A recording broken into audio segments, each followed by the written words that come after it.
Today I'm excited to try the new Envy multifocal lens by Bausch & Lomb. Another new one for this year. We had many new lens implants this year.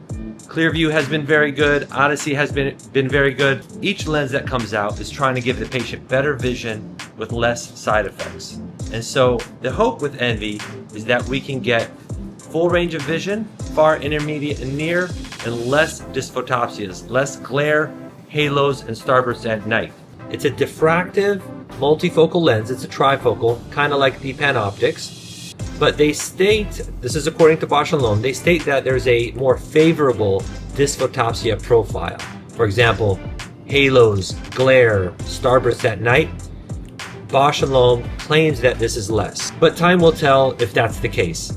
This lens is unique because it corrects the most amount of astigmatism compared to any other multifocal lens. Compared to PanOptix, compared to Clearview, which doesn't correct astigmatism, compared to Odyssey, the amount of astigmatism the Envy can correct is much higher than all of them.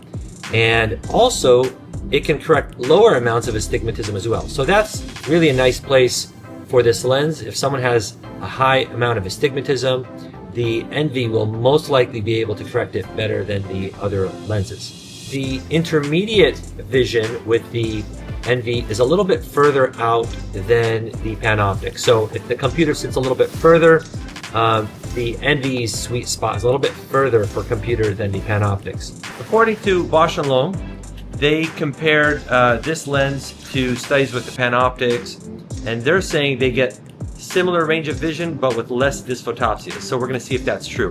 According to Bausch & Lomb, the percentage of patients with severe glare, halos, and starbursts are significantly less. For example, they report severe glare as 3%, severe halos as 6%, and severe starburst as 3%, compared to a study they're looking at with the PanOptix where the glare are 3%, but the halos and starbursts are at 13% and 16% respectively.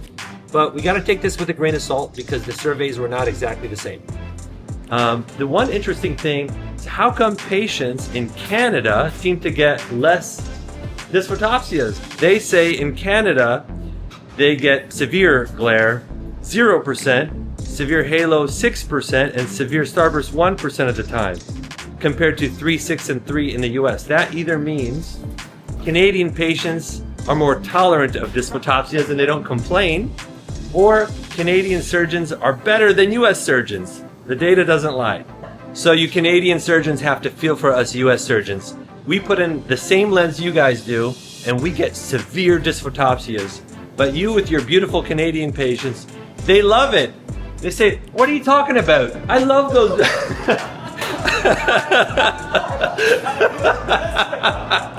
Those beautiful starbursts, those beautiful halos, they love those things.